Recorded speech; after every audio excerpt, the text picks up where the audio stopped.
Gabbert actually spent a chunk of her own schooling at an ashram school in the Philippines, and former students of that school described that environment as, quote, almost prison-like and traumatizing. Oh God. Yeah, Oh, God. and so she really belongs to a group that teaches strict adherence to their ISKCON style interpretations of Hindu scriptures like the Bhagavad Gita. Is Tulsi Gabbard a member of a cult? This was something that Francesca Fiorentini discussed on her show, The Bitchuation Room. We're going to take a look at clips from Francesca Fiorentini's show. I'm going to share my thoughts about this as well. This is a really interesting one.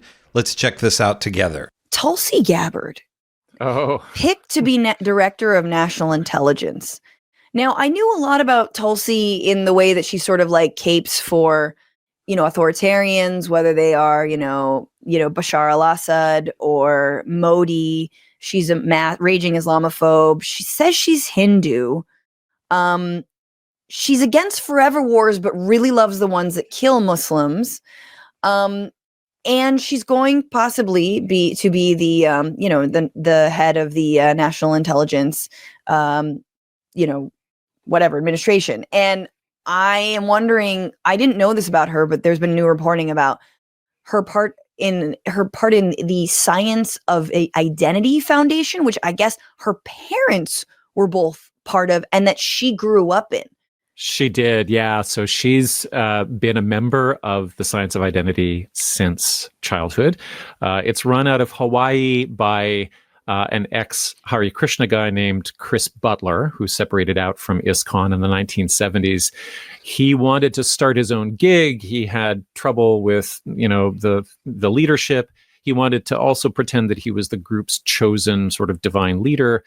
He's married to a yoga apparel guru named Y Lana, who some listeners or viewers might be familiar with. Like she's very she's basically the image of fitness on the back of every VHS tape that was produced on yoga in the 1980s. Wow. So yeah, so there's a big sort of wellness connection there as well.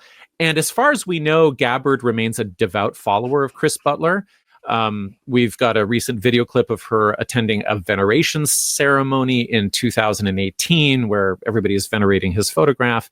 Her parents were part of his original group, and Mike Gabbert, her dad, has been a Hawaii state politician since 2002. Yeah. Mostly known for being an openly homophobic jerk, which is right in line with Butler's views. Butler is completely obsessed with sexuality.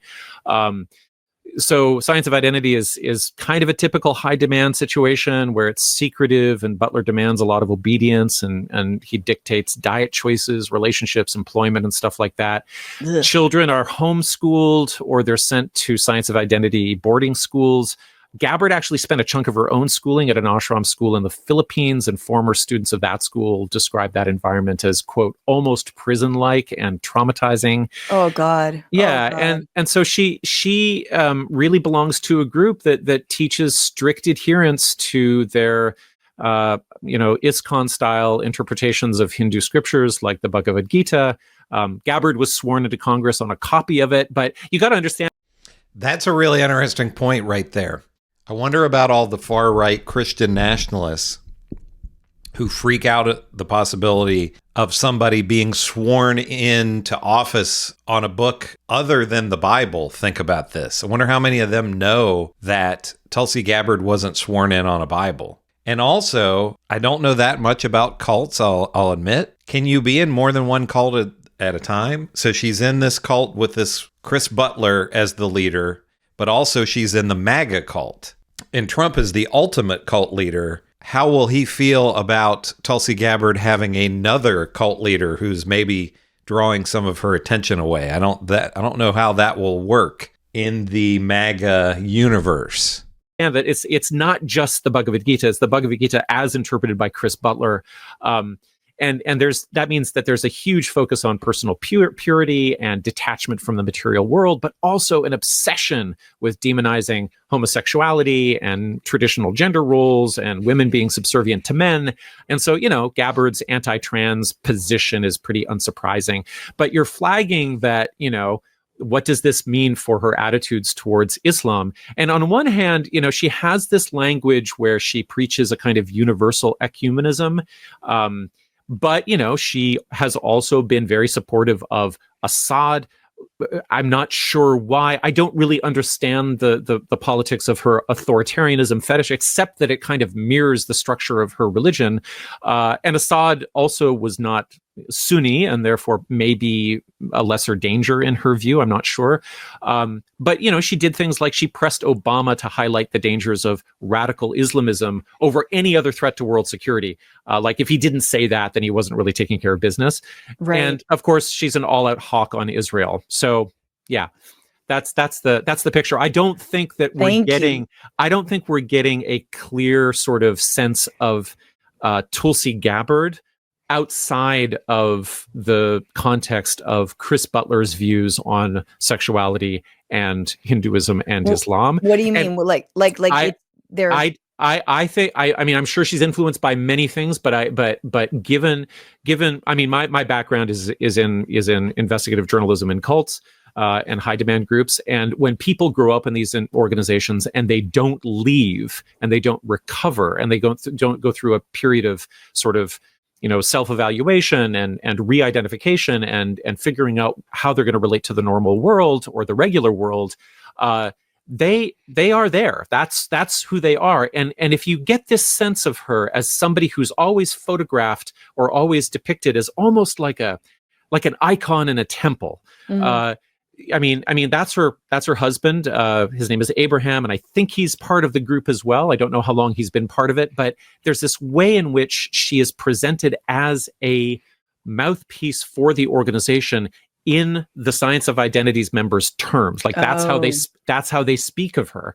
And I think that if you get this sense that you don't quite know what her politics are and how coherent they are, it's because the politics of Hindu nationalism are actually incoherent. They're not. You're not gonna square them with reality. They're going to turn out to be, there's going to be right turns and left turns, and you're not really going to understand what's going on because the devotion is actually to a vision of Krishna that Chris Butler has. God, that's so terrifying. And yet it dovetails. I mean, sort of like Zionism dovetails with, Christianity in a disgusting, bizarre way. It's like Hindu nationalism also. It's like we're all in this against the gays and the Muslims. And that just like, great. We can agree until we fight. Yeah, and I think that, I just think that the main takeaway is that it's not. I don't know how she's going to conduct herself as DNI, but what I really want to know is, how often is she going to be talking to Chris Butler on the phone, and what color is the phone going to be? Is it going to be the actual DNI phone, or is it going to be her personal cell phone, or yeah. Yeah, there's a deep influence there, and I think there's more to be learned about it. So I think this whole thing is really interesting, and I think it brings a bit of a new perspective to Tulsi Gabbard, because as he's saying here, with my limited knowledge of cults, it's one thing to have someone who has grown up in a cult, their parents were in it, as he's saying here, Tulsi Gabbard's parents were. And then they grow up and then they leave that cult and maybe they become more of a normal person after that.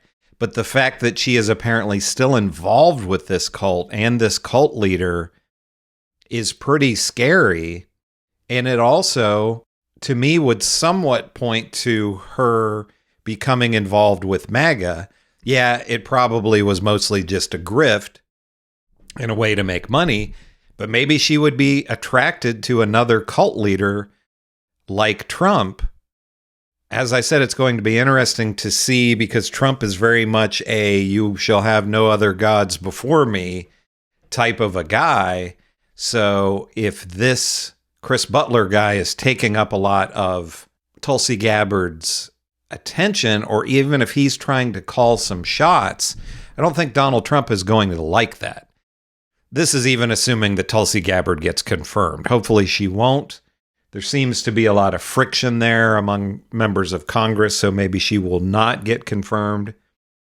But if she does, it will be very interesting to see if there is any tug of war between this one cult leader that Tulsi Gabbard grew up with and then the new cult leader in Donald Trump. And we'll see how that goes. What do you think about all this, about this guest that Francesca Fiorentini had on her show? And does this maybe make you look at Tulsi Gabbard in a different way, that maybe she's even a more scary figure than what we thought she was? Let me know in the comments what you think about all this. Make sure to give me a like and subscribe so I can continue to grow this channel and bring out more content like this. This is Chris on Culture. I'll see you in the next video.